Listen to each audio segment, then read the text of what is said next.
시청자 여러분 안녕하십니까. 신통방통 윤태현입니다. 김성태 전 쌍방울 회장이 검찰에서 입을 열기 시작했습니다. 조선일보 보겠습니다. 자, 김 전 회장이 이런 얘기를 했습니다. 이재명 대표의 당시 경기도지사의 방북을 위해서 2019년 300만 달러를 북한에 보냈다라고 검찰에 진술을 했습니다. 자, 2019년 7월에 북한 리호남을 만나서 이재명 대표 대선을 위해서 방북을 원한다라는 메시지를 전달했고 4개월 후인 11월쯤 300만 달러를 북측에 보냈다라고 전달했습니다. 그리고 경기도가 추진하려고 했었던 대북 스마트팜 사업에 들어가는 비용도 경기도가 내지 않고 한 500만 달러, 우리 돈으로 60억 원 정도를 자신이 대납했다고 인정했습니다. 이러한 식으로 300만 달러, 500만 달러 이런 식으로 경기도를 위해서 그리고 이재명 대표를 위해서 쌍방울이 보낸 금액이 모두 800만 달러입니다. 우리 돈으로 100억 원에 가까운 돈을 북한에 대신 내준 겁니다. 만약 김성태 전 회장의 진술이 모두 사실이라면 이 대표는 그동안 쌍방울과 내의 사입은 것 말고는 인연이 없다라고 했던 그 말은 모두 거짓말이 되는 겁니다. 이에 대해서 이 대표 측은 헛웃음이 나올 정도의 사실 무근이라고 밝혔는데 입장을 냈는데 정말인지 아닌지 잠시 뒤에 자세하게 살펴보겠습니다. 두 번째 중앙일보 보겠습니다. 초당적 정치개혁 모임이 출범을 했다고 합니다. 선거구제 개편을 위한 초당적 정치개혁 모임이 출범했는데 여야 주류, 친윤과 친명계는 대부분 빠졌습니다. 친윤은 3.8 전당대회가 당면 과제라는 이유로 빠졌고 친명은 이재명 리스크 대응에 매달리느라 선거제 개편에 빠졌습니다. 그래서 결국 정치권에서는 선거제 개편 추동력이 부족하다라는 얘기가 나오고 있습니다. 쉽지 않을 겁니다. 어떤 특별한 사건이 발생하지 않고서는 현역 의원들이 자신의 밥그릇을 내놓을까라는 의구심이 듭니다. 지켜보도록 하죠. 세 번째 동아일보 보겠습니다. 서울 심야 할증 6,700원. 당장 내일부터 택시 요금이 대폭 인상됩니다. 얼마나 오르는지 보겠습니다. 서울 택시의 경우 심야 할증의 경우에 기본 요금이 6,700원에 달한다고 합니다. 맥스의 경우 6,700원인데 기본 요금은 현행 3,800원에서 4,800원, 1,000원 인상되고 심야 할증 오후 11시부터 새벽 2시 사이에는 현재 5,300원에서 6,700원 이런 식으로 기본 요금이 일단 오릅니다. 그리고 기본 거리 요금, 시간 요금 역시 대폭 줄어들면서 택시를 이용하는 승객들에게 상당한 부담으로 작용할 수 있고 그리고 4월부터는 버스 요금도 오른다고 합니다. 아마 시름이 더 깊어지지 않을까 그런 생각이 듭니다. 자, 네 번째 마지막 신문 보겠습니다. 마지막 신문은 국민일보입니다. 5월이면 완전 해제가 가능하다. 어제부터 마스크가 착용 자체가 의무사항이 아니라 권고사항으로 바뀌면서 실내에서도 병원이라든지 약국 그리고 요양시설 등등 뭐 이런 대중교통 탑승했을 때를 제외하고는 마스크를 쓰지 않아도 됩니다. 그리고 5월이면 실내 마스크가 완전 해제가 가능할 듯 하다고 정기석 위원장이 밝혔습니다. 이 부분 좀 지켜봐야 될 것 같은데 그럼에도 불구하고 확진자 7일 격리는 이 완화하는 데는 다소 좀 신중하자라는 입장을 밝혀왔습니다.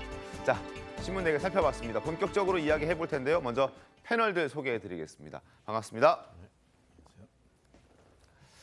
이재명 대표가 추가 소환에 응하지 않겠다는 기존 입장을 180도 바꿔서 검찰의 재소환 요구에 응하겠다고 밝혔습니다.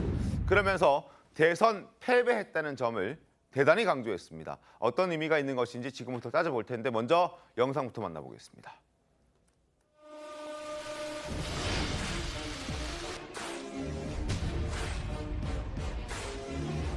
결국 제가 부족해서 대선에서 패배했기 때문에 그 대가를 치르는 것이라고 생각하고 모욕적이고 부당하지만 패자로서 오라고 하니 또 가겠습니다.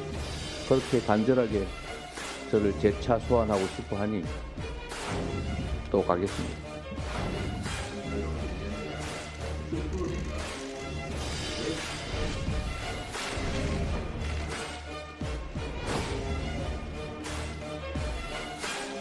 유동규 본부장 개인이 지분을 받기로 했다면 최소한의 장치라도 해두었을 것인데 여기에는 어떠한 안전장치도 없었습니다. 이것은 그 지분이 이재명의 것이어서 그 누구도 건드리지 못할 것이라 생각했기 때문입니다.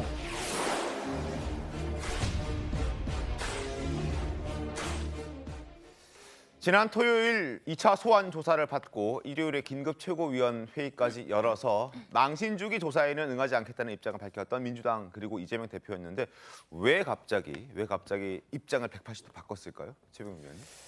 글쎄 뭐 여러 가지 해석이 나올 수는 있지만 네. 제가 보기에는 만약에 응하지 않을 경우에 방탄 이미지 민주당과 함께 이런 것들이 더 굳혀질 가능성이 있고요. 네. 그다음에 또 하나는 패자이기 때문에 그 대가를 치르는 느낌이다 이렇게 얘기를 했잖아요. 그거는 이제 패자이기 때문에 지금 검찰 수사를 받는다는 거 아니겠습니까? 네. 그러면은 이건 아마도 이제 정치 보복이라고 하는 본인의 주장 이거를 국민들한테 더 설득시킬 수 있다고 판단을 하는 것으로 보이고 그러니까 여기서 그 소환을 거부하는 것보다는 네. 차라리 나가서 네. 자기가 적극적으로 해명하고 뭐 진술서도 내고 국민 앞에 설명하고 하는 것이 여론전에 유리하다 아마 이런 그 생각으로 그 지금 입장을 바꾼 것으로 보입니다. 알겠습니다. 검찰 수사는 대선에서 패배했기 때문이라는 점을 이 대표는 강조하고 있습니다. 이러한 주장에 여러 가지 해석들이 따라 붙습니다. 서울신문 어떻게 해석했을지 신문 보겠습니다. 서울신문은 한마디로 얘기하면 이재명 대표가 대선 패배라는 걸 얘기하면서 본격적으로 선동에 나섰다라고 얘기하고 있습니다. 자, 참으로 억지스럽고 옳지 않은 일이지만 결국 제가 부족해서 대선에서 패배했기 때문에 그 대가를 치르는 것이라 생각하고 가겠다. 어안이 벙벙하다. 이런 입장도 서울신문은 밝혔습니다. 검찰 수사가 기소 목적의 사건 조작이라면 그는 지난 주말 검찰 소환 조사 때 적극적으로 사실관계를 밝히고 혐의를 씻었어야 했다. 그러나 12시간 반에 걸친 검찰의 질문에 모두 무피건으로 응했다고 한다.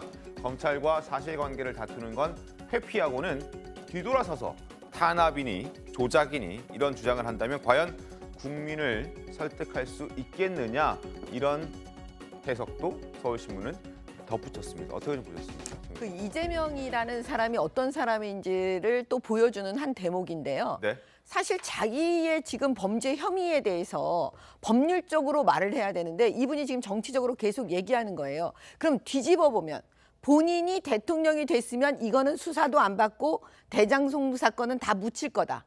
지금 이렇게 얘기할 수밖에 없는 지금 상황이 되는 거잖아요. 근데 과거에 이재명 대표가 이재명 시장 시절에 박근혜 대통령에 대해서 어떻게 얘기를 했냐면 간이 부은 박근혜 구속해서 처벌해야 된다라는 얘기를 하면서 재미있는 얘기를 했어요. 민주공화국의 주인은 국민이고 네. 법은 평등하다는 것을 박근혜 구속 처벌을 통해서 증명해야 한대요. 그러면 그 얘기를 지금의 야당 대표인 이재명 씨에게 정말 저는 돌려주고 싶어요. 민주공화국의 주인은 국민이고 네. 그다음에 법은 평등하다는 것을 이번에 저 방탄하고 있는 민주당과 네. 이재명 대표에게 이재명 대표를 구속해서 검찰이 법이 평등하다는 걸 보여주기를 바라고요. 여기서 덧붙여서 그 당시 이재용 삼성 회장에게도 네. 무슨 말을 했냐면 법도 무시하고 불법을 자행하면서 국민을 개 돼지쯤으로 보는 정권과 재벌의 행태를 바로잡아라. 이재용 구속해라. 이렇게 얘기를 했거든요. 그러면 지금 똑같이 민주당과 이재명 대표에게 우리 국민들께서 얘기하는 겁니다. 법도 무시하고 불법을 자행하고 있는 이재명 대표 반드시 구속해라. 지금 이렇게 다시 돌려주고 있습니다. 최천일 교수께서는 어떻게 좀 평가하십니까? 이재명 대표가 이제 이 사건에 대해서 여러 갈래 지금 사건이 있잖아요. 네. 지금 이제 성남 FC 후원금 의혹 사건은 이제 기소됐고 또 백현동 관련 사건은 이제 공직선거법상 이제 허위사실 유포로 또 기소돼 있는 상황인데 네. 성남 FC 의혹 사건 이후에 이제 28일 날 두 번째 소환이었어요. 네. 그건 대장동 사건은 처음 소환인데 지금 발언의 수위가 점점 높아지고 있습니다. 그리고 성남 FC 후원 의혹은 기소는 아니고 제가 말씀 잘못드렸어요. 기소는 아니었고 소환됐던 건데 그 전날 광주를 방문했고 네. 28일 날 대장동 사건 위례 신도시 관련 이제 소환 때 전날은 이제 전북을 방문했단 말이에요. 맞습니다. 그야 뭐 민생 투어니까 야당 대표가 하는 게 당연하겠죠. 근데 거기서 이제 이 수사에 관련된 얘기를 많이 했는데 발언의 수위가 높았다고요. 네. 그 이전부터 이제 기본적으로 이재명 대표나 이재명 대표의 이른바 친명 강성 의원들은 정치 보복이다, 그리고 야당 탄압이다. 네. 그리고 최근에 이제 짜깁기 수사, 조작 수사, 검찰의 독재 정권, 그리고 드디어 사법살인 네. 이런 얘기가 총동원되고 있어요. 그러니까 어떻게 보면은 이게 대한민국은 법치국가거든요. 네. 그리고 이제 과거의 권위주의 국가 때는 그런 일이 있었겠죠. 박정희나 전두환 시절에 야당 의원들의 약점과 비리를 캐내서 협박을 하는 그런 경우가 왕왕 있었어요. 중앙정보부 시절에 말이죠. 지금은 아무리 야당 탄압을 설령 민주당이 주장하는 것처럼 그렇게 할 수 있을 것인가? 그게 또 의문이고. 법치국가에서 검찰이 야당 대표를 압박하고 정치적으로 배제하고 억압하기 위해서 하는 게 한계가 있지 않을까. 그리고 최종적으로 법원, 네. 사법부의 판단을 받아봐야 되는 거거든요. 그럼요. 지금 이제 이재명 대표는 정치적 수사로 자꾸만 여론을 반전시키려는 것 같아요. 그래서 호남도 방문했던 것 같고 네. 지지층 결집이겠죠. 네. 근데 이런 부분들이 제가 항상 강조하는 겁니다만 결국은 검찰의 수사 그리고 나중에 법원이 영장을 이제 영장을 청구한다면 말이죠. 검찰이 법원이 발부하는 여부예요. 그리고 최종적으로 법원이 또 이제 결정을 어떻게 내리냐, 판단을 내리냐의 문제인데 과도하게 정치보복, 야당 탄압 그리고 수위 높은 발언으로 가는 거는 중도층 유권자에게는 그렇게 설득력은 떨어지지 않을까라고 생각을 합니다. 예. 알겠습니다. 자, 이재명 대표와 민주당은 이걸 사법적으로 해결하기보다는 정치적으로 해결하려는 그런 뜻이 있는 것 같습니다. 강하게 느껴지는 어제의 이재명 대표의 긴급 기자회견 내용이기도 했었습니다. 그리고 체포 동의안의 명분을 없애기 위해서 자진 출석하는 것이라는 해석도 나오고 있습니다. 실제 이재명 대표는 어제 국회에 체포 동의안이 제출된 가능성에 대해서도 납득할 수 없다는 입장을 보였습니다. 이 대표의 목소리 들어보겠습니다. 민주당이 분열을 노리고 체포동의안을 넘길 것이다 이렇게 보시는 분들도 많으신 걸로 아는데 혐의에 대한 뚜렷한 증거도 없고 제가 도망을 갈 것도 아니고 주거 부정도 아니고 무슨 증거인멸을 하려야 할 수도 없는 상태인데 뭐 때문에 체포 대상이 된다는 건지 저는 이해가 도저히 안 됩니다. 야당 대표이기 때문에 그런 건가요? 이렇게 생각할 수밖에 없습니다.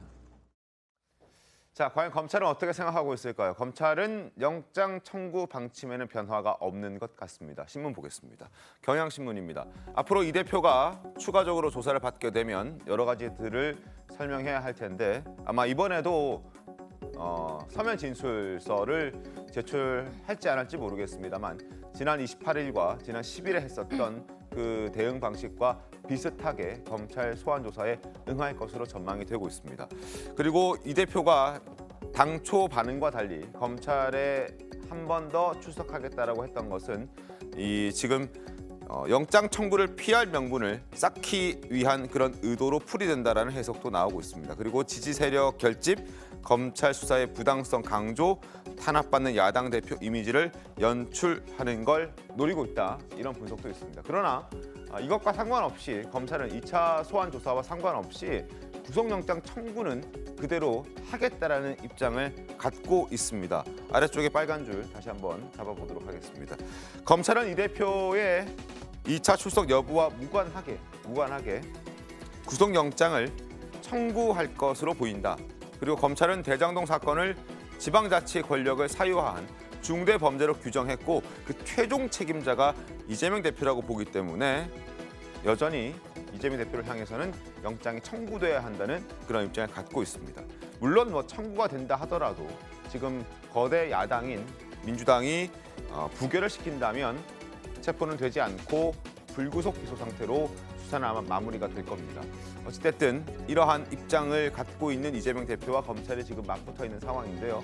장혜찬 평론가님 어떻게 보십니까? 그동안 이재명 대표는 뭐 각종 국회의원이 갖고 있는 특권을 다 내려놓겠다라고 얘기하지 않았습니까? 그러니까 불체포 특권을 내려놓겠다, 폐지하겠다라는 말씀을 이재명 대표가 지난 대선 과정에서 공공연하게 했었죠. 그런 자료 화면도 각 방송사의 영상으로 여전히 남아 있습니다. 네. 그런데 대선할 때는 특권 내려놓겠다고 했다가 대선 끝나고 본인이 수사 대상이 되니까 그 특권의 혜택을 보겠다고 하는 거 국민들을 납득시키기 조금 어렵지 않을까 하는 생각을 가지고 있고요. 뭐 증거인멸할 수 없다, 뭐 도주의 우려가 없다, 주거가 일정하다 등등으로 체포 대상이 아니라고 말씀을 하셨는데 네. 그리고 지금 일각에서는 당초 입장과 다르게 2차 소환에 응하는 것도 그 체포 동의안이 국회로 넘어오는 것을 막기 위한 명분 쌓기다라고 보고 있는데 그럼에도 불구하고 저는 두 가지 매우 중요한 이유 때문에 체포 동의안이 국회로 넘어오게 될 것 같습니다. 네. 첫 번째, 범죄의 중대성입니다. 네. 지금 검찰에서는 이게 지방자치 권력을 사유화한 중대 범죄로 보고 있기 때문에 네. 구속영장 발부 조건 중에 뭐 증거인멸의 우려, 도주의 우려도 있지만 범죄의 중대성이 가장 핵심이라고 할 수 있는 것이거든요. 네. 우리가 아주 단순한 이 형량이 낮은 범죄에 저질렀다고 해서 구속되고 이런 건 아니잖아요. 네. 그 중대성 때문에라도 검찰이 구속영장을 발부할 신청할 가능성이 높아 보이고요. 그리고 두 번째가 이 사건에서 종범이라고 할 수 있는, 그러니까 검찰의 시각에서 봤을 때 종범이라고 할 수 있는 정진상이나 김용 같은 사람들은 이미 구속이 됐어요. 네. 그리고 기소가 이루어졌습니다. 그런데 정진상이나 김용 모두 이재명 시장 밑에서 일을 했던 사람들 아니겠습니까? 그러면 이 상하관계로 봤을 때 주범 역할에 해당하는 분이 바로 이재명 대표이기 때문에 그 수하에 해당했던 밑에 직원들이 구속됐는데 그 모든 결재권과 지휘권, 인사권을 가지고 있던 성남시장 했던 분이 구속 안 된다는 게 앞뒤가 오히려 안 맞는 일이라서 저는 검찰이 2차 조사 이후에 구속영장 신청을 할 수밖에 없을 거라고 보고 네. 민주당은 당연히 부결을 하겠죠. 노웅래 의원 부결도 이거 예비 연습한 거 아니겠습니까? 네. 그러나 오히려 노웅래 의원 때와 달리 네. 최근에 비명계 의원들이 더 적극적으로 목소리 내고 있는 것을 보면 부결은 되더라도 민주당에서 반대표, 반란표, 뭐 이 찬성까지는 아니더라도 기권하는 표가 노웅래 의원 때보다 더 많이 나오게 되고 그것이 또 민주당 내부의 분열에 또 씨앗이 될 가능성이 있어 보입니다. 이탈표가 나올 수 있다 이런 말씀이신 거죠. 알겠습니다. 그리고 이재명 대표 과거 대선 후보는 철저한 수사를 받아야 한다고 주장했던 적이 있습니다. 어떤 입장을 냈는지 당시 이재명 대표의 SNS를 잠깐 보여드리겠습니다. 2017년 2월 2일에 작성했던 SNS 내용인데요. 검찰과 언론은 탈탈 털어주세요. 그리고 검찰과 언론은 모든 대선 후보를 탈탈 털어주십시오라고 했습니다. 국민이 뭔지 안 나오는 사람이 누구인지 알게 해주십시오라고 자신이 얘기했던 적이 있습니다. 그리고 어제 기자회견에서도 비슷한 유의 질문을 받았습니다. 과거 이재명 대표가 그러지 않았습니까? 대선 후보들 탈탈 털어야 된다라고 얘기를 했는데 지금도 유효합니까? 라는 질문을 받았는데 어떻게 얘기했는지 들어보겠습니다. 2017년에 페이스북을 통해서 검찰이랑 언론은 모든 대선 후보를 탈탈 털어야 한다고 말씀하셨었는데 아직 유효한 것인 건지 궁금합니다. 언어에는 의미가 있지요. 충분한 검증이 필요하다는 의미하고 보복을 위해서 조작을 해도 된다라는 건 좀 다른 겁니다. 결국 지금은 검찰이 서재현 대변인님, 지금은 검찰이 자신을 향한 어떤 보복성 조작 수사를 하고 있기 때문에 나는 탈탈 털리면 안 된다 이런 입장을 얘기하는 것 같거든요. 어떻습니까? 이제 입장이 달라졌다기보다는 이제 그 앞에 이제 모든 대선 후보, 그러니까 이제 법 앞에 성역 없이 좀 수사를 해야 되는데 이재명 당대표 입장에서는 그 대선에 졌다라는 의미 자체가 대선에 이겼을 때는 내가 그 수사나 범죄를 덮는 것이 아니라 정치 검찰, 그러니까 권력에 대한 검찰이 이렇게까지 했을까에 대한 의문 부호를 제기한 것이고요. 말씀을 계속 드리지만 수사를 하지 말라는 것이 아니라 서면 조사도 있고 당연히 검찰이라든지 이재명 당대표 입장에서는 서로가 무죄다, 유죄다 주장하는 게 첨예한데 거기서 계속 소환을 해서 망신 주기, 특히 2차 소환까지 했을 때 계속 이재명 당대표는 이야기한 것이 그러면 조사가 언제까지 될 것인가? 그럼 2차 조사하게 되면 소환하게 되면 어느 정도 시간이 걸리겠느냐 했을 때도 검찰 입장에서는 잘 모르겠다. 그렇기 때문에 지연 수사 이런 의심을 한다는 것이죠. 그래서 계속 민주당에서도 이야기하는 것이 수사를 하지 않고 덮는 것이 아니라 서면 조사를 할 수도 있는 것이고 망신 주기보다는 정말로 수사를 하고 지금 검찰이 계속 주장하는 것은 지방자치단체 권력에 대한 수사라고 하지만 사실은 이거를 전체로 크게 보면 김만배가 계속 검찰 측에 그 이제 기소 검사들한테 돈 50억 클럽도 있고 사실 특정 언론의 어떤 일부지만 기자들에게 여러 가지 이제 로비한 정황도 있거든요. 그러니까 이게 어떻게 보면 종합 세트 같은 범죄 행위이기 때문에 이것을 단순하게 지방자치단체 범죄라고 이렇게 좁게 볼 필요는 없다라는 말씀을 좀 드리고 싶습니다. 그런 차원에서라도 검찰 소환 조사에 당당하게 응하고 적극적으로 해야 되는 거 아니에요? 그래서 하는 당당하게 대체하는 당당하게 것보다는. 예, 당당하게 임하고 말씀드렸지만 서면 조사란 게 33페이지가 있는 게 그게 다 증거로 또 채택이 될 수도 있고 근거로 남고 또 미리미리 이제 언론에 이제 선제 대응하지 않습니까? 그래서 당당하게 수사 받고 한다는 말씀을 꼭 드리고 싶습니다. 알겠습니다. 일단 뭐 민주당의 입장은 저렇습니다. 저희도 그 민주당의 입장에 그대로 또 말씀을 드려야 되는 의무도 있기 때문에 시청자 여러분께서도 잘 판단해 주셨으면 좋겠습니다.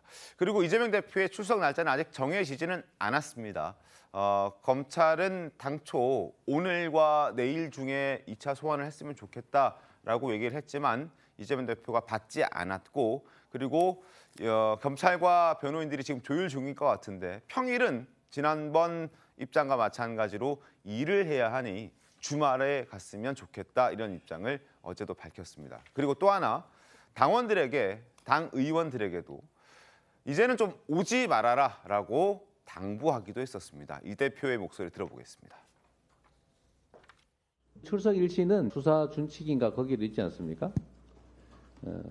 피의자와 협의라고. 저도 노는 사람이 아니고 주중에는 좀 일을 할 수 있게 좀 주말을 활용하면 좋겠다는 생각이 들고요. 제가 다시 한번 부탁드립니다. 이번에는 정말로 오지 마십시오. 가보니까 갈 필요가 없었지요. 그러니까 이번에는 정말 다시 한번 간곡히 부탁드리는데 오지 마십시오. 아무리 마음 아프시더라도 절대로 오지 마십시오. 우리 지지자 여러분들도 마찬가지입니다. 자, 저렇게 얘기를 했습니다. 주말에 가겠다. 그럼 날짜는 조율해야겠죠. 2월 4, 5 혹은 2월 11일 이 정도가 예상이 되는데 2월 4일과 5일 그 주말에는 이번 주 주말에는 또 야외 활동이 있어서 아마 못 갈 것 같고 그 다음 주가 되지 않을까 싶은 생각도 드는데 사람들은 저렇게 나오지 말라고 해도 나오지 않겠습니까? 이번에도 최찬일 교수는 어떻게 좀 보십니까? 나올 것 같아요. 나올 것 같죠. 지난번에도 대장동 1차 소환 때 28일 날 며칠 안 됐습니다만 그때도 비슷한 얘기를 했어요. 그럼 이재명 대표의 전 진심이라고 생각합니다. 그리고 처음에 한 40여 명이 이제 같이 갔잖아요. 지난번에 성남 FC 후보부 의혹 사건 때. 그게 사실 보긴 좋지 않아요. 지금 민주당 내에서도 이른바 비명계 의원들 중심으로 해서 이게 민주당이 당대표 수사에 좀 거리를 둬야 되는 거 아니냐 이런 얘기가 나오고 있는 거잖아요. 지금 오늘인가요? 오늘 민주당의 길. 이재명 대표와 좀 반대되는 이제 생각을 가진 의원들, 비명계 의원들 이제 출범한다는 거 아닙니까? 그런 것들도 의식을 했을 것 같고 일반 여론으로 볼 때도 당 대표의 이제 사법 리스크이긴 한데 전 완전히 한 명도 안 가는 것도 자연스럽지 않을 것 같아요. 당 대표이니까 현실적으로 그러나 너무 많은 의원이 가는 건 맞지 않고 특히 이제 아주 제가 여기서 말씀드려도 될 것 같은데 정청래 의원이나 김남국 의원 또 이제 이런 분들은 장경태 의원 이런 분들 아주 입장이 분명하잖아요. 그런 분들 나올 수 있겠죠. 저는 그래서 이 부분은 그렇게 논점이 될 것 같지는 않은데 단지 1차 소환 때처럼 그렇게 많은 의원들이 가는 건 국민들 눈살을 찌푸리게 할 수 있다. 이재명 대표의 말씀이 좀 낫다고 생각해요. 그래서 여러 명이 가지 않을 것 같아요 이번에. 그러나 나오긴 나온다. 그 말씀 드릴 겁니다. 알겠습니다.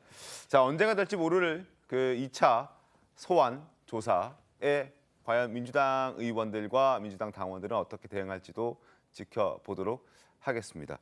자, 그리고 이재명 대표는 지금 각종 의혹과 관련해서 여러 가지들을 추가적으로 받고 있는 그런 상황입니다. 특히나 쌍방울과 관련해서 변호사비 대납과 관련된 그런 얘기들도 상당히 많이 있죠.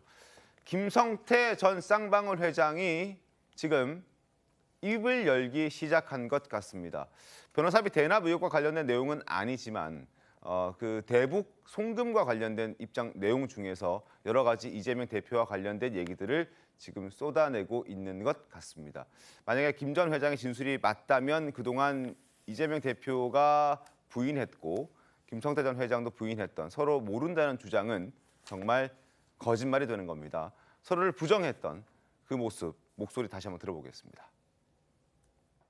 도대체 저는 김성태라는 분 얼굴도 본 적이 없거든요. 근데 그분이 왜 제 변호사비를 내며 받은 사람은 대체 누구냐 그러면 그 사람 잡아가든지. 정말 황당무계해요. 이재명 대표는 전혀 모르십니까? 연락한 적도 없고요. 측근들도요? 전혀 모릅니다. 쌍방울과 이재명은 대체 무슨 관계입니까? 2년이라면 이거 내이사 입은 거. 쌍방울 전환 사채 중에 변호사비로 흘러 들어간 건 없었을까요? 전혀 없습니다. 모르쇠로 일관하던 이재명 대표가 지난 18일 언론 인터뷰에서 누군가가 술을 마시다가 전화를 바꿔준 적이 있다고 하는데 기억이 잘 나지 않는다 이렇게 했던 적이 있습니다. 그런데 그 누군가가 바로 다름 아닌 이 대표의 측근 이화영 전 경기도 평화부지사였습니다. 그리고 김성태 전 회장은 이를 정확하게 기억하고 있었습니다. 신문 보겠습니다. 조선일보입니다. 김성태 북한 인사와 만났을 때 2019년 중국에서 이화영이 전화를 걸었고 그 이화영이 바꿔준 사람이 바로 이재명 대표였고 김성태 전 회장과 당시에 통화를 했던 겁니다. 그리고 이를 김성태 회장은 정확하게 기억하고 있었습니다. 자, 이 대표 측에서는 여전히 비슷한 입장입니다. 과거 얘기했던데요. 이미 인터뷰에서 밝힌 대로 이 대표로서는 잘 기억나지 않는 일이고 지인이 전화를 바꿔주는 것은 이 대표 같은 유명 정치인에게는 굉장히 흔한 일이다. 이렇게 얘기를 하고 있는 상황입니다. 사진을 좀 더 자세히 보겠습니다. 어떤 사람들이 이 자리에 있었는지 사진을 좀 보겠습니다. 이게 2019년 1월 17일 한국기업간담회라는 중국 선양에서 있었던 그 행사에 참여했던 때의 모습입니다. 안부수 아태엽 회장이 여기 있고요. 김성태 전 쌍방울 회장, 그리고 송명철 북한 조선 아태위 부실장이 함께 자리하고 있습니다. 그리고 이화영 당시 경기도 평화부지사도 이 자리에서 활짝 웃고 있습니다. 분위기가 상당히 좋아 보이죠? 이렇게 아마 술도 좀 보이고 아마 술자리가 본격적으로 시작된 것 같지는 않습니다. 안주가 그렇게 많이 놓여져 있는 것 같지는 않아서 일단 양주도 한 병 보이니까 술도 곁들이면서 아마 대화를 이어갔을 테고 이 자리에서 추측컨대 아마 이화영 전 경기도 평화부지사가 한국에 있는 이재명 대표에게 전화를 걸었을 테고 옆에 앉아있던 김성태 전 회장과 통화가 되지 않았을까 하는 생각을 해봅니다. 그리고 해당 자리는 중국에서 열린 한국기업간담회라는 자리입니다. 이재명 대표가 직접 최종 결재하면서 이루어진 자리였습니다. 이 이전까지 설령 김성태 전 회장을 몰랐다 하더라도 이 자리에 참석하는 김성태 전 회장에 대해서는 이재명 대표가 최소한 알고는 있지 않았을까. 이 이후부터는 그런 생각이 좀 드는데 최용민 의원 어떻게 보셨습니까? 우선 한국기업 간담회니까요. 네. 간담회에서 뭐 이렇게 술을 많이 먹을 상황은 아니지 않습니까? 보통의 경우에. 그러니까 술 먹고 누군가가 바꿔줬다. 이렇게 이재명 지금 대표가 얘기를 했는데 네. 그 부분도 굉장히 과장된 것으로 보인다. 이런 거고 말씀하셨듯이 그 이화영 당시 경기도 평화부지사의 중국 출장권, 중국 출장이 그 1월 16일부터 뭐 19일까지인가 그렇게 돼 있잖아요. 부지사가 출장 가는데 그 경기도지사가 결재했을 거 아닙니까? 결재 문건 지금 검찰이 확보하고 있다는 것 아니에요? 그렇게 본다면 출장의 목적이 무엇이고 그다음에 동행자가 누구고 가서 무슨 일을 하는 것쯤은 그 문건에 다 있을 거거든요. 그러니까 그때 그 결재할 때 당연히 도지사가 알았겠죠. 뭘 하러 가는구나 하는 걸 알았을 것이고 뭐 나중에 나오겠지만 또 김성태 전 회장 뭐 아까 800만 달러 그중에 300만 달러는 이재명 대표의 방북을 위한 자금이다 이렇게 얘기를 한다면 그것도 이화영 평화부지사로부터 충분히 전 설명을 들었을 거라고 봅니다. 네. 그러면 그 돈을 내는 주체가 그 김성태 전 쌍방울 회장인데 김성태 전 쌍방울 회장의 얼굴을 아느냐 모르느냐는 건 그건 뭐 그렇게 중요한 게 아니고 김성태 전 회장이 이재명 당시 경기도지사의 이제 뭐 방북권 이런 거는 결국 대선 플랜이잖아요. 네. 그 대선 플랜에 관여하고 뭐 스마트팜 사업비도 뭐 대납해주고 뭐 이랬다는 거를 이재명 경기도지사가 몰랐다는 건 상식적으로 말이 안 되죠. 최찬유 교수께서는 어떻습니까? 이거 뭐 상식적으로 몰랐다는 게. 제가 누누이 계속 말씀드리는 게 이 검찰 수사가 진행이 되고 있고 그리고 이제 기소를 할 거 아니겠어요? 기소가 기정사실화 돼 있는 상황이고 실체적 진실은 진짜 아무도 몰라요 지금. 적어도 법률적으로는 그래요. 근데 제가 상식선에서 제가 우리 최용민 의원 상식 말씀하셨는데 저게 지금 쌍방울 기업으로서는 대북 사업을 좀 하기 위한 거 아니겠어요? 뭐 하고 싶어서 이랬겠죠. 추측컨대, 추론컨대, 뭐 단정하는 건 아닙니다만.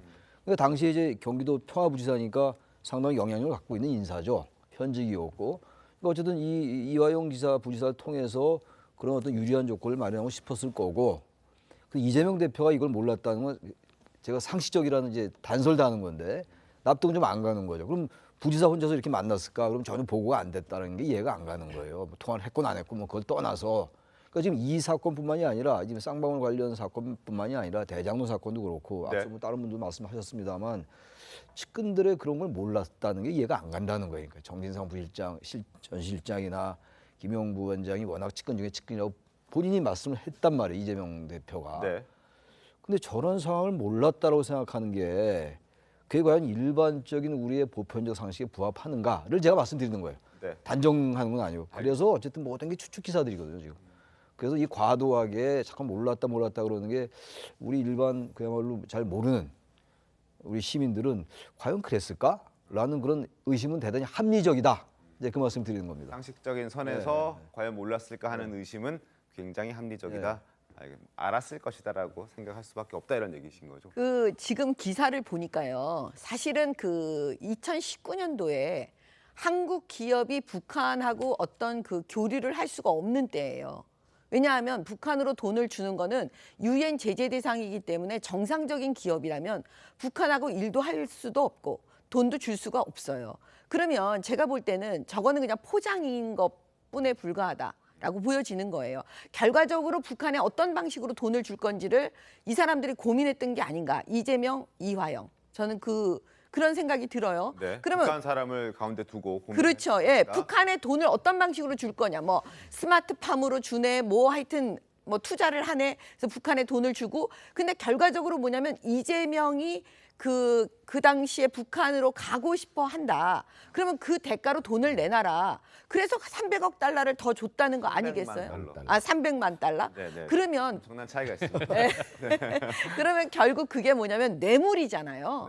네. 예. 그래서 제가 볼 때는 이게 김성태 저분 입장에서 돈을 만지는 사람인데 그럼 무슨 이익을 받기를 원해서 자기는 그 많은 돈을 북한에 줬을까요? 결국 뭐냐? 저수지하고 연결되는 것 같아요. 대장동으로 저수지로 묶여 있는 그 240억이 넘는 돈 있잖아요. 지금 그 대장동 일당이 천화동인 1호의 주인이 이재명이라고 하는 그 돈. 네, 428억 원. 그렇죠. 428. 그 돈을 이 김성태 씨는 알고 있으니까 결과적으로 여기다 북한에다가 준 돈, 나중에 결국 그 저수지에서 돈을 빼면 되거든요. 아마 이런 지점을 검찰에서 아마 수사하고 있을 겁니다. 그러니까 김성태 전 회장이 이재명 대표와 경기도를 도왔으니 이재명 대표와 경기도도 김성태 회장을 도와줬을 것인데 그게 지금 명확하게 나와 있진 않지만 김만배 씨와 쌍방울 전 부회장 최모 씨와 연관성을 봤을 그렇죠. 때 대장동과도 연관성이 있지 않았을까 뭐 이런 말씀을 이제 하시는 거라고. 네, 그러니까 이해를 검찰은 결과적으로요. 네. 돈의 흐름을 계속 쫓아가는 거지 사람들의 말로 따라가지는 않습니다. 알겠습니다. 서재현 대변인. 네, 그 이재명 당대표가 어제 1시간 동안 기자회견했을 때도 똑같은 말씀하셨습니까? 상식인데 저도 상식적으로 납득이 안 가는 게 북한에 가기 위해서 300만 달러, 30억. 그 이재명 대표 거기 왜 갑니까? 그리고 대선을 하게 되면 뭐 북한에 가면 뭐 대선 표가 더 있는 것도 아니고 사실 도움이 되는 게 아니다. 지금 사실 대선 경선의 국면에서나. 근데 왜 그 상황에서 북한에 가기 위해서 그것도 불법 돈의 흐름이 명확하게 나올 수 있는 30억을 주고 간다는 게 말이 안 되는 거 하나 계속 이야기했고요. 두 번째는 쌍방울이 왜 변호사비 대납을 2억도 아니고 20억을 했냐. 그 전환사채, 그 검찰이 말씀드렸지만 돈의 흐름을 쫓아가면 되는데 계속 이재명 당대표를 쫓아가니까 지금 문제가 되는 것이 전환사채라고 했지 않습니까? 그래서 저도 그 증권회사 최근에 직원들 만나서 다시 한번 확인했어요. 전환사채가 주식으로 전환될 때 계좌가 새로 만들어지고 그 회사에서 전환사채 금액만큼 주식이 입고가 되기 때문에 그 증거나 그게 명확하게 계좌가 나온다 지금 또. 그러면 그게 검사 입장에서는 그걸 확인하면 되는 겁니다. 그리고 누누이 말씀드리지만 왜 20억을 김성태 전 회장이 이재명 당대표에게 변호사 대납 자체는 본인도 얘기했지만 진짜 헛도깨비 같은 일이다 하기 때문에 검찰에서 지금 그 기소에 대해서 그걸 빼려고 하는 언론 보도도 있었어요. 사실 변호사비 대납거래에 대해서. 그래서 말씀드리는 것은 수사하는 건 좋은데 그 부분이 진실인지 아닌지는 말씀드리지만 돈의 흐름을 쫓아가는 게 맞다라는 말씀을 다시 한번 강조드립니다. 그 김성태 전 회장이 변호사비 대납 그걸 기소해서 뺏는 건 저도 언론 보도에서 본 적은 일부 없는데, 언론에서, 네. 지금 기소하고 구속영장 청구할 때 거기에서 지금 일단 변호사비 뺐다, 대납과 예. 관련해서는 빠져 있는 건 맞죠? 네, 맞습니다. 그걸로 말씀하시는 네네, 거예요? 맞습니다. 알겠습니다. 자, 말씀하십시오. 정치적으로요. 이재명 경기도지사가 북한 너무너무 가고 싶어 했습니다. 왜냐하면 2018년, 2019년은 문재인 전 대통령과 김정은 위원장의 비핵화 사기극의 전모가 드러나기 전이에요. 네.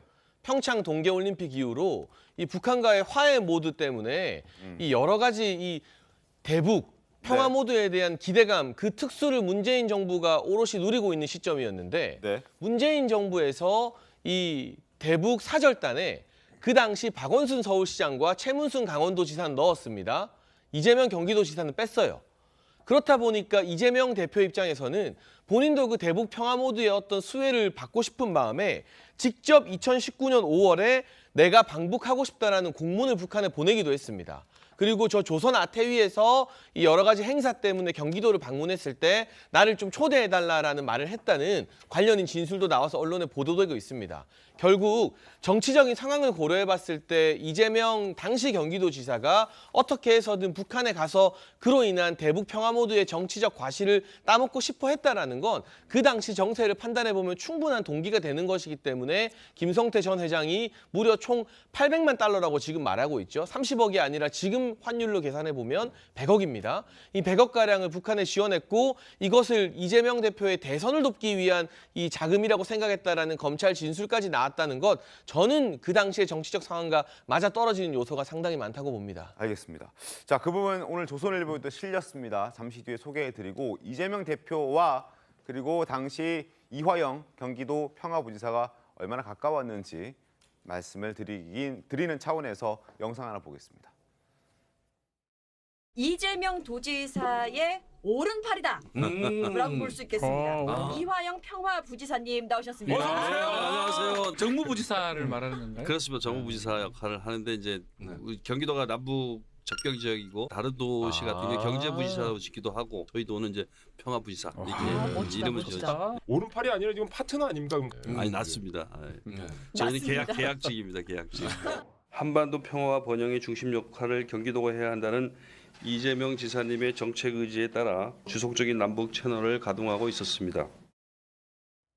저도 다 맞죠. 자, 2019년 1월 북한과 관계를 맺기 시작한 김성태 전 회장. 그의 1월과 3월에 스마트팜 사업 비용으로 경기도 대신 500만 달러, 우리 돈 60억 원을 북한에 보냅니다. 그리고 그의 5월 이재명 대표는 방북을 희망한다는 공문을 북한에 보내게 되는데 왜 이렇게 북한에 가고 싶어 했을까요? 물론 서재현 대변인께서는 북한에 갈 이유가 없다라고 말씀을 해주셨지만 당시 상황을 보면 장해찬 평론가님 말씀처럼 북한에 가고 싶어 했던 건 맞는 것 같습니다. 상황을 좀 보겠습니다.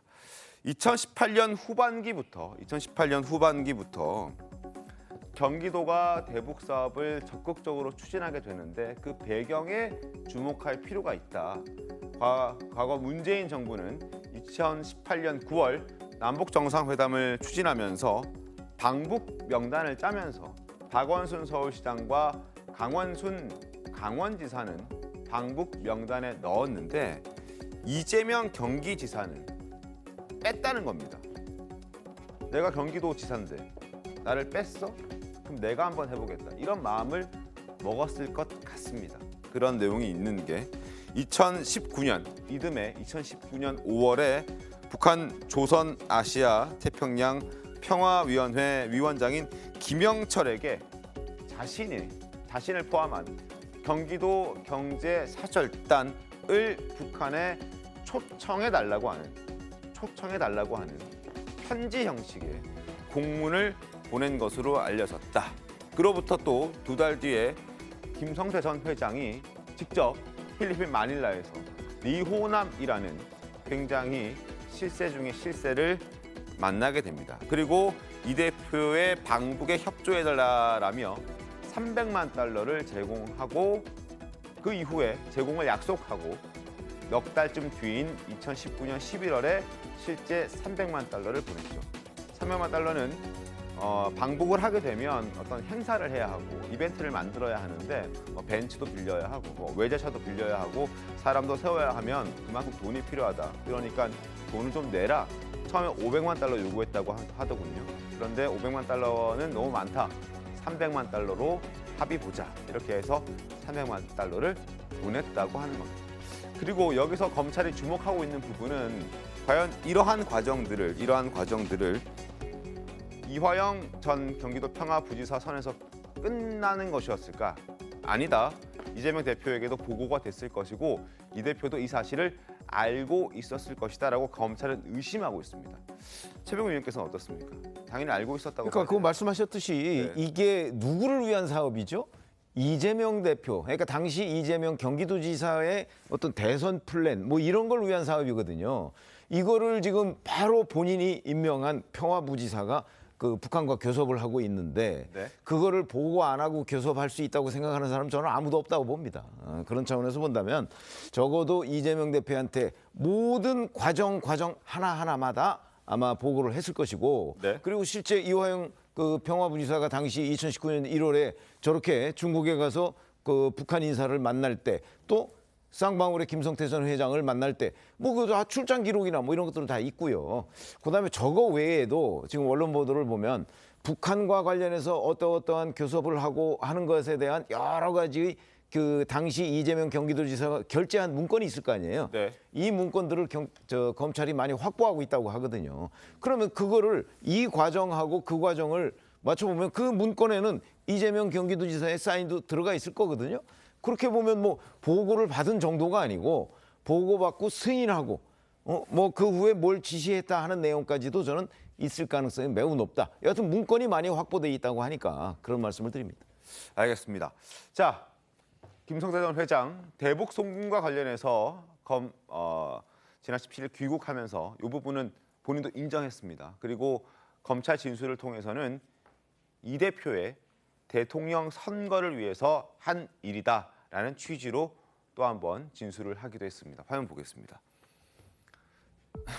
2019년 1월 200만 달러, 4월에 300만 달러, 앞서 말씀드린 대로 스마트팜 사업, 개선 사업 비용이었습니다. 그리고 같은 해 11월에서 12월 사이 보낸 300만 달러는 다른 돈이라고 얘기를 했다고 하는군요. 그리고 다른 돈은 따져봤더니 조금 더 진술을 들어봤더니 이재명 대표의 대선을 염두에 둔 이재명 대표의 방북을 위한 그런 비용이었다라고 검찰에 진술을 했다고 합니다. 그리고 앞서 리호남이라는 사람을 김성태 전 회장이 2019년 7월에 필리핀 마닐라에서 만났다고 말씀드리지 않았습니까? 리호남이 어떤 인물인지 소개를 좀 해드리겠습니다. 2019년 만난 북한 공작원 리호남은 우리나라에서 굉장히 유명한 인물입니다. 영화 공작의 실제 모델이기도 했었습니다. 그리고 단순한 공작원이 아니라 실세 중에 실세였던 그런 대표적인 북한의 공작원이었습니다. 1990년 북한 김일성 종합대학 경제학부를 졸업했고 우리의 국가정보원에 해당하는 북한 국가안전보위부에 근무하면서 1998년 공화국 영웅총원을 받고 있는 그런 인물입니다. 국가안전보위부는 정보기관, 방첩기관, 비밀경찰 역할을 겸하는 막강한 권력을 갖고 있는 곳에서 꽤나 오랜 시간 근무했던 리호남입니다. 그리고 경제 일꾼으로도 통하기도 했습니다. 실제 우리나라와 많은 일을 했습니다. 아래쪽에 빨간 밑줄을 보겠습니다. 2007년 남북정상회담을 앞두고 노무현 당시 대통령의 최측근인 안희정 전 충남지사가 2006년 10월 중국 베이징에서 비밀리에 접촉했던 인물도 바로 리호남이었고 2011년 그리고 1997년 여러 가지 일들이 있었을 때도 그 중심에는 리호남이라는 인물이 있었습니다. 이 리호남을 실제로 김성태 전 회장이 만났다는 건 그만큼 어떤 강력한 의지가 있었다라고 느껴지고 그만큼 밀접했다라는 것도 간접적으로 확인할 수 있는 대목이 아닐까 싶습니다. 자, 실제 우리나라에서 영화 공작으로 만들어졌던 그 영화도 있는데요. 그 영화 잠깐 보도록 하겠습니다.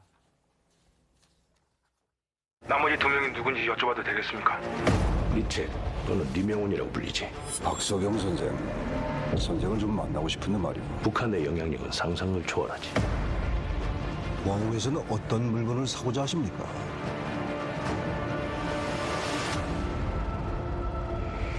박 선생이 평양으로 와주셔야 되겠습니다. 신의 하는 지도자 김정일 장군께서 박 선생을 뵙고 싶어 하십니다. 박 선생, 분단된 북남이 40년 만에 최초로 합작하는 민족의 과업이오. 모든 건 지켜야 하는 선이라는 게 있어.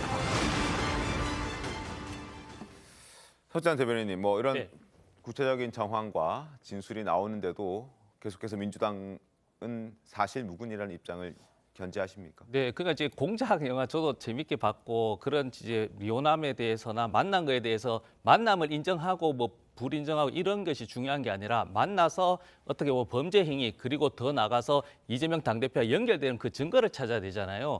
저도 그렇게 따지면 저 리오남 나왔던 흑금석 박채서 저도 2018년도에 이제 한 대학교 포럼에서 만나서 사진도 찍고 대화도 나눴거든요.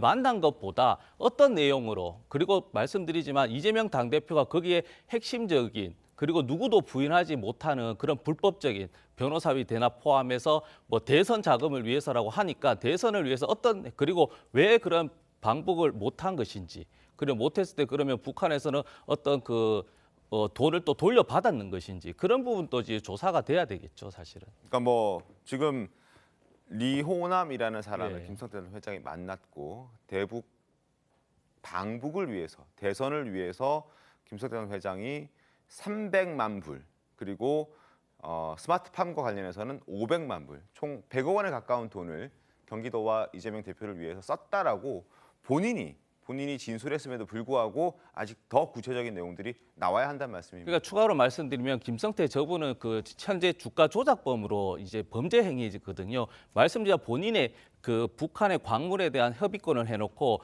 뭐 특정한 종목이 나왔으니까 말씀드리지만 나노스라는 북한 관련해서 종목을 띄우면서 수천억의 배임을 했기 때문에 저 범죄자 입장에서는 본인의 수익을 위한 것보다는 어떻게 보면 변명 차원도 있을 수 있다. 그러나 제 말씀은 이것이 단정적일 수는 없지만 여러 가지 가정을 봤을 때는 저 김성태 회장의 말만으로 증언만으로 방북을 위해 특히 대선을 위해서 이재명 대표가 갔다고는 저는 도저히 이해할 수 없고 다만 경기도지사 입장에서는 경기도 북부 지금 분도론 또 계속 나오는 이유가 뭐 일부 지역이지만 사실은 그게 군사보호협정구역으로 경제가 많이 안 좋기 때문에 특히 이제 평화에 대한 그리고 전쟁에 대한 불안 그리고 말씀드리지만 경제적 관점에서 도지사로서는 북한과 계속 만나서 합법적인 스마트팜이라든지 그런 교류에 대한 노력은 당연히 해야 된다는 말씀도 꼭 드리고 싶습니다.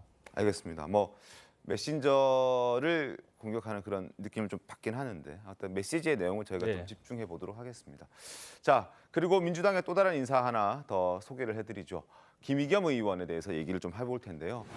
김의겸 의원은 어제 대통령실로부터 고발을 당했습니다. 김건희 여사가 도이치모터스 말고도 또 다른 주가 조작 사건과 관련된 혐의가 있다라고 주장을 했고 여기에 대해서 대통령실이 법적 조치를 했습니다. 자, 김의겸 의원의 목소리 한번 들어보겠습니다. 대통령실이 더불어민주당 대변인인 저 김의겸을 고발한다고 합니다. 두 손을 들어 환영합니다. 윤석열 대통령 부부가 진짜 억울하다면 김건희 특검을 받으십시오. 그 특검에서 공명정대하게 김 여사의 억울함을 풀어주지 않겠습니까? 제 주장이 잘못된 것이라면 그 어떤 처벌도 달게 받겠습니다. 주가 조작을 했다라고 단정적으로 이야기를 한 게 아니고 가능성을 제기하고 그 가능성에 기반해서 수사를 하라고 촉구를 한 겁니다. 만일 검찰이 수사를 하고 기소를 했을 때에만 혐의라는 단어를 쓸 수 있다면 그건 윤석열 정부가 정치 탄압만 하는 게 아니고 국어도 탄압하는 거다. 자, 고발당하기 전과 고발당한 후의 입장에서 미묘한 차이가 느껴진다는 해석도 나오는데 최 의원 어떻게 좀 보셨습니까? 저게 사실은 그 작년 4월, 작년 11월 이제 주가 조작 혐의와 관련한 그 재판이 지금 진행 중이잖아요. 네. 거기서 이제 검사가 저런 얘기를 했다는 거거든요. 그 이제 작전주에 그 관여한 혐의 뭐 이렇게 얘기를 했다는 거예요. 그럼 관여라는 것이 실제 작전을 했느냐 아니면 거래를 한 번 했는데 그게 뭐 잘못 전달이 된 거냐 하는 부분이 분명하지가 않아요. 네. 근데 그걸 가지고 지금 김의겸 의원이 그 보도를 근거로 그게 그 한 2개 매체 정도에 나왔다고 해요. 근데 그 보도를 근거로 지금 그 김건희 여사가 그 도이치모터스 외에 다른 곳의 작전주에도 관여를 했다. 뭐 이런 거를 지금 의혹을 제기하고 있는 거란 말이죠. 그러면 불분명한 사실, 그다음에 그 제대로 그 어떤 확인이 안 된 사실을 지금 또 김건희 여사를 끌어들인 부분에 관해서 지금 대통령실이 저렇게 하는 건데 글쎄요, 뭐 이제 고발을 했으면 저 내용과 관련해서 수사가 들어가겠죠. 네. 그런데 김의겸 의원이 일단 그 보도 자체도 굉장히 부실한데 그걸 조금 더 과장해서 얘기를 했기 때문에 아마 그 부분이 법률적으로 어떻게 다뤄질지 그건 조금 두고 봐야 되겠습니다. 알겠습니다. 김의겸 의원은 오늘 아침 라디오에 나와서도 이러저러한 얘기를 했는데요. 어떤 얘기인지 들어보겠습니다. 김건희 여사가 주가 조작에 가담했다라고 단정적으로 말을 한 게 아니고요. 제가 그런 혐의가 있다. 그게 법정에서 드러났다. 이렇게 표현을 했습니다. 예. 이 혐의라는 용어가 국어사전을 보면 뭐 어떤 잘못을 저질렀을 가능성이 있다. 그러니 그 가능성을 근거로 수사의 단서가 될 수 있다. 이런 의미로 국어사전에 나와 있습니다. 언론인들이 안무개가 어떠한 혐의를 받고 있다. 또 검찰은 어떤 혐의를 잡고 수사 중이다. 이렇게 말을 할 때 그 혐의라는 말에는 가능성을 염두에 두고 하는 말이지. 자, 고발한 걸 두고 또 민주당에서는 공격을 하고 있고요. 또 국민의힘에서는 또 방어를 하고 있습니다. 고발이 됐으니까 경찰의 수사가 진행될 테고 진위 여부가 밝혀질 겁니다. 그때 가서 김의겸 의원은 또 어떤 입장문을 낼지 그 부분도 한번 기다려보고 또 지켜보겠습니다.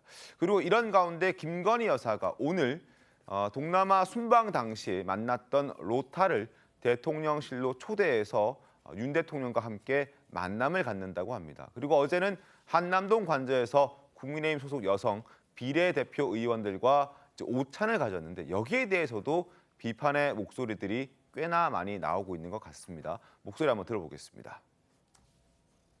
또 김건희 여사가 여러 가지 지금 현역 의원님들을 관저로 초대해서 여러 가지 오찬 회동을 갖고 있는 것 자체가 사실상 당무 개입하고 있는 거죠. 조용한 내조를 하겠다고 불과 재작년에 이제 말씀하셨는데 뭐 집권 이후에 바로 깬 것 아니겠습니까? 자중하셔야 될 때를 모르시고 이렇게 계속 하고 계시기 때문에 저는 차곡차곡 국민적 분노는 쌓여가고 있다고 생각합니다. 장현찬 평론가님, 식사하면 안 됩니까? 어떻게 해야 됩니까? 아니 이거는 어느 영부인 역대 대통령 배우자가 다 해왔던 일이에요. 특히나 이제 여성 의원들 만나서 뭐 여성계 의견도 청취하고 약자와의 동행, 소외계층 보듬자 이런 것들은 유별난 것이 아니라 아마 문재인 전 대통령의 배우자였던 김정숙 여사나 그 이전 영부인들도 다 해왔다고 이미 언론이 이야기하고 있습니다. 여기에 대해서 유독 김건희 여사만 안 된다라고 말하는 게 민주당의 어떤 강박증적인 이 김건희 여사 비판이라고 볼 수 있고요. 이렇게 여성 의원들과 식사하는 게 당무 개입이면 김정숙 여사가 혼자서 대통령 전용기와 청와대 부대변인 대동하고 인도 갔던 건 뭐 국정 개입입니까? 그게 사실 비판받자면 훨씬 더 심각한 부분이죠. 그리고 적어도 이 김건희 여사가 여성 의원들과의 이 오찬 자리에서 나는 특활비로 옷 안 사서 이 요즘 우리 국내 브랜드의 중저가 제품들 많이 들고 다닌다라는 말씀했다고 해서 화제였는데 법원에서 김정숙 여사 특활비로 옷 샀는지 안 샀는지 그 내역 밝히라고 대한민국 법원에서 판결을 내렸는데 이걸 항소해놓고 대통령 기록물로 봉인한 정부가 바로 문재인 정부거든요. 적어도 영부인이나 대통령 배우자의 활동 사항에 대해서 법치주의까지 거스려가면서 꽁꽁 봉인을 시킨 문재인 정부에서 일했던 분들은 김건희 여사의 활동에 대해서 뭐라고 거론할 자격이 없다고 생각합니다. 알겠습니다. 자, 그리고 나경원 전 의원의 불출마로 인해서 이제 전당대회는 김기현, 안철수 의원의 2파전으로 가고 있습니다. 그리고 또 한 명의 변수로 남아 있었던 유승민 전 의원도 조금 전 이번 전당대회는 출마하지 않겠다라고 입장을 밝혔습니다. 당대표 선거에 출마하지 않겠다. 민주공화정을 지키는 소명에 최선을 다하겠다. 그리고 출마하지 않겠다는 입장을 거듭 밝혔습니다. 그리고 김기현 의원과 안철수 의원은 최근 들어서 공격적인 행보들을 하고 있습니다. 어떤 행보들을 하고 있는지 영상으로 만나보겠습니다. 김연경 선수 향해서 악성 댓글이 쏟아지고 있다 이런 뉴스 보셨을 거예요. 괜히 조금 마음이 안 좋으셨을 것 같은데. 그렇지 않아도 저도 그 기사를 보고서 마음이 조금 미안했었는데 본인 입장에서는 조금 사실 좀 억울하겠죠. 아니 정치인도 아니고 그냥 누구든지 국민은 아무나 자신의 그 정치적 의사를 표현할 수 있는데 네. 마치 정치인인 것처럼 돼서 상대 진영으로부터 공격을 받게 되니까 그건 영전 바람직하지 않은 문화라는 생각이 들고요. 네, 안철수 의원님이 사진을 봤는데 구멍난 양말. 제가 양말 검은색과 하얀색 두 가지를 준비를 했어요. 제가 보통 그래서 모아서 1,500원 기부했습니다. 자, 깨알을 홍보하고 있는 안철수 후보까지 만나봤는데 요즘에 전당대회를 이제 후보 등록을 한 3일 정도 남겨뒀는데요. 금요일이 마지막이니까 여론조사가 요동치고 있습니다. 화면 보겠습니다. 김기현, 안철수, 오차범위 내긴 합니다만 가장 왼쪽에 주로 김기현 의원이 있었고 그리고 그 다음 순번이거나 아니면 그 다음 순번쯤에 안철수 의원이 주로 위치하고 있었는데 이게 뒤바뀌었습니다. 39.8 안철수 의원, 36.5 김기현 의원. 뭔가 분위기가 심상치 않다. 물론 반대되는 여론조사도 있긴 합니다만 안철수 의원이 가장 왼쪽에 위치하는 결과가 처음 나왔기 때문에 이것 또한 그냥 가볍게 넘길 수는 없을 것 같다는 생각이 듭니다. 정민경 의원 어떻게 보셨습니까? 그 다자구도에서 안철수 후보가 이긴 게 지금 처음이거든요. 그래서 제가 볼 때는 이것만 갖고는 그 분석이 깨끗하게 나오진 않을 것 같아요. 일단은 드는 건 김기현 후보의 지지율이 정체되는 게 아니냐 이런 느낌이 오고요. 안철수 후보는 계속 지금 상승 국면을 탄 게 아니냐 이런 일단 느낌이 드는데요. 네. 일단 한번 요 다음에 나오는 여론조사 그거까지 봐야 이 추세가 흐름이 지금 어느 정도 가고 있다는 걸 분명하게 얘기하지 이것만 보고는 답을 정확하게 내리긴 좀 어려워 보입니다. 네. 그리고 이게 이제 여론조사가 여러 개가 있지 않습니까? 그중에 이제 서로 다른 여론조사들이 나오는데 이걸 잘 보면 지금 440명 정도를 조사한 거예요. 네. 저렇게 되면 몇 명만 입장을 바꿔도 저 순위나 뭐 이런 것들이 확 바뀔 가능성이 있다고 표본이 보고. 작으니까. 그렇죠. 표본이 너무 작다. 또 하나는 사실은 국민의힘 지지층과 국민의힘 당원은 다릅니다. 그렇죠? 근데 이번 당대표 선거는요. 국민의힘 당원들이 뽑는 거예요. 네. 그러니까 이거와 또 다른 어떤 다른 그 현상이 생길 수가 있어요. 왜냐하면 일반적으로 지지층보다는 당원이 당성이 강하다고 봐야 될 거 아니겠습니까? 그러면 당성이 강한 사람들이 과연 둘 중에 누구를 더 선호할 것이냐 하는 거는 그건 누구도 분석하기가 쉽지가 않습니다. 우리 정미경 전 의원 이번에 최고위원 출마하셨잖아요. 네네. 그러니까 아마 그런 부분 굉장히 신경 많이 쓰고 계실 거예요. 국민의힘 지지층과 국민의힘 당원은 달라요. 네, 맞습니다. 왜냐하면 그 당원들은요. 그 보통 국민의힘 지지층보다 우리 당에 대한 사정을 훨씬 많이 알고 있습니다. 네. 그렇기 때문에 계속 전략적 투표도 가능하고요. 마지막까지 당이 안정화하면서 가야 되는지 그런 부분에 대해서 엄청나게 고민을 많이 할 거기 때문에 제가 볼 때는 더 계속 지켜봐야 되는 거지 여론조사 한두 개 갖고 분석하기 좀 어려워 보입니다. 알겠습니다. 물론 뭐 이것과 결과가 다른 여론조사도 꽤나 있기 때문에 말씀해 주신 대로 이걸 하나 두고 누가 더 우세하다, 열세하다 이렇게 평가할 수는 없지만 아니 그러니까 다른 조사의 결과도 마찬가지라는 거죠. 그러니까요. 네네. 당원과 지지층은 다르니까. 지지층과 당원의 차이도 있고 그리고 또 숫자도 오차범위 내이기도 하고 여러 가지 변수들이 남아 있는 그런 상황이라는 점 말씀을 드리면서 이걸 설명을 드릴게요. 장혜찬 평론가 어떻게 보세요? 제가 짧게 말씀드리면 일반적인 이런 여론조사는 우리 전 국민의 인구 분포에 따라 지역별 할당을 두고 있거든요.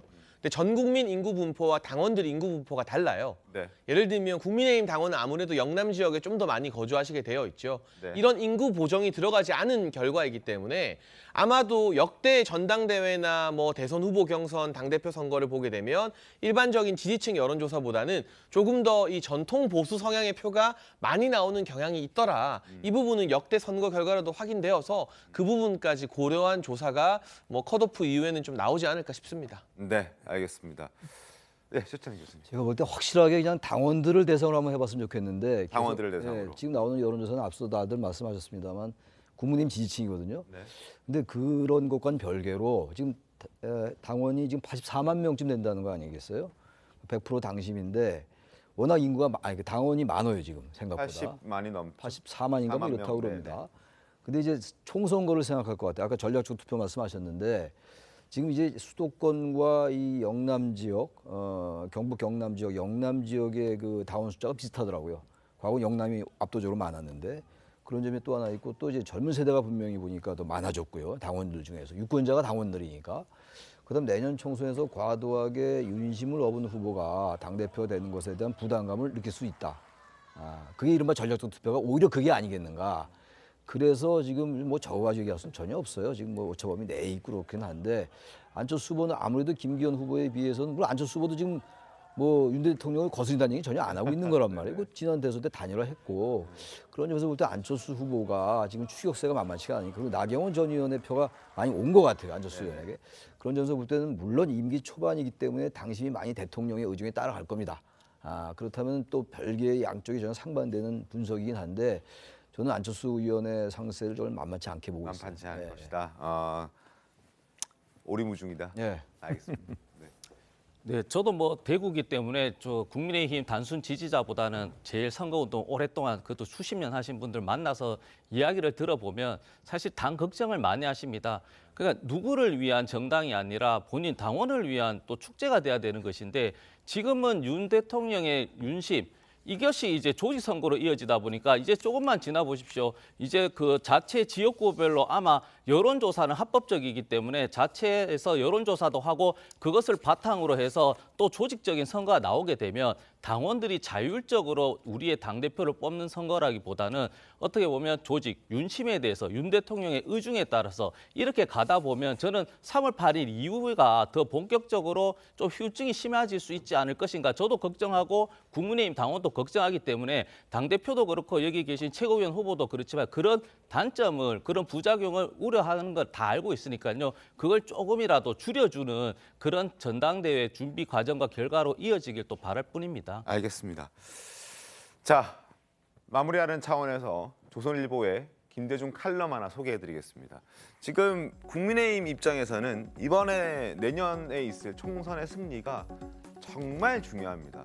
지금 이미 거대 야당 민주당이 168석인가요? 9석인가요? 뭐 왔다 갔다 하는 경우들이 많아서 어쨌든 170석에 가까운 정말 많은 의원을 보유하고 있기 때문에 사실상 뭐 식물 대통령이다 이런 얘기들도 나오고 있습니다. 앞으로 총선 때까지는 그런 상황이 계속 이어질 겁니다. 그리고 총선에서 승리하지 못한다면 그러한 식물 대통령의 분위기는 앞으로도 계속 임기 내내 계속될 수밖에 없습니다. 그래서 반드시 국민의힘 입장에서는 이번 총선에서 과반 이상의 득표를 해야 됩니다. 그래서 윤석열 대통령의 결단이 필요하다는 김대중 칼럼이 나왔는데 일단 첫 번째, 공천을 당에 맡겨라.